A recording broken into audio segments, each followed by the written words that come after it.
नमस्ते दर्शकों, स्वागत है आप सभी का भूमि के नाम चैनल में। आज का हमारा वीडियो जुड़ा है कि रावण की मृत्यु के बाद पटरानी मंदोदरी ने क्यों कर लिया था अपने देवर के साथ विवाह। रावण की मृत्यु के बाद उसकी पटरानी रानी मंदोदरी सती होना चाहती थी, लेकिन श्री राम ने उन्हें ऐसा नहीं करने दिया और उन्हें रोक लिया। मंदोदरी बहुत धार्मिक थी और ज्योतिष की प्रकांड विद्वान थी। तो जानते हैं कि आखिर क्यों इस पतिव्रता स्त्री ने देवर से शादी करने का फैसला ले लिया। रावण के परिवार में दो लोग सीता के अपहरण और युद्ध के खिलाफ थे, और वे थे भाई विभीषण और पटरानी मंदोदरी। दोनों बिल्कुल भी युद्ध नहीं चाहते थे और लगातार रावण को सीता को सम्मानपूर्वक श्री राम को लौटा देने के पक्ष में थे। लेकिन ऐसा नहीं हुआ। युद्ध हुआ, उसमें रावण मारा गया और इसके बाद श्री राम ने लंका का राजपाट रावण के छोटे भाई विभीषण को सौंप दिया। रावण की मृत्यु के बाद भगवान श्री राम ने मंदोदरी को विभीषण से विवाह करने का प्रस्ताव सामने रखा। उन्होंने समझाया कि विभीषण के साथ मंदोदरी का जीवन बेहतर रहेगा, लेकिन मंदोदरी ने इस प्रस्ताव को अस्वीकार कर दिया।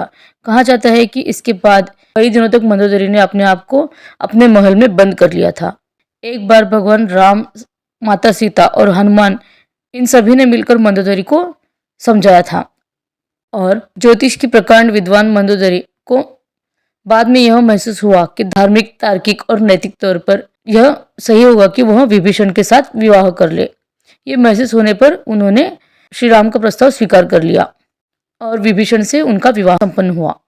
हालांकि रावण की मृत्यु के बाद मंदोदरी के बारे में वाल्मीकि रामायण में ज्यादा कुछ जानकारी नहीं मिलती है और कहा जाता है कि उन दिनों में देवर और भाभी का विवाह की परंपरा मान्य थी, और ऐसा भी कहा जाता है कि विभीषण को भी इस विवाह से इनकार था।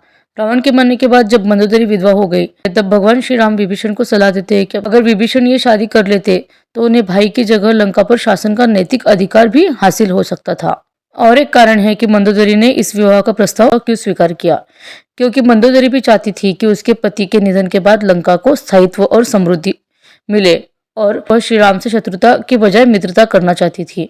रावण की मृत्यु के लिए उन्होंने कभी भी श्री राम को जिम्मेदार नहीं ठहराया। तो यह था हमारा आज का वीडियो की महारानी मंदोदरी ने रावण के वध के बाद क्यों अपने देवर विभीषण से विवाह किया था। अगर आपको ये वीडियो अच्छा लगा है तो चैनल को सब्सक्राइब करिए, लाइक और शेयर करिए। धन्यवाद।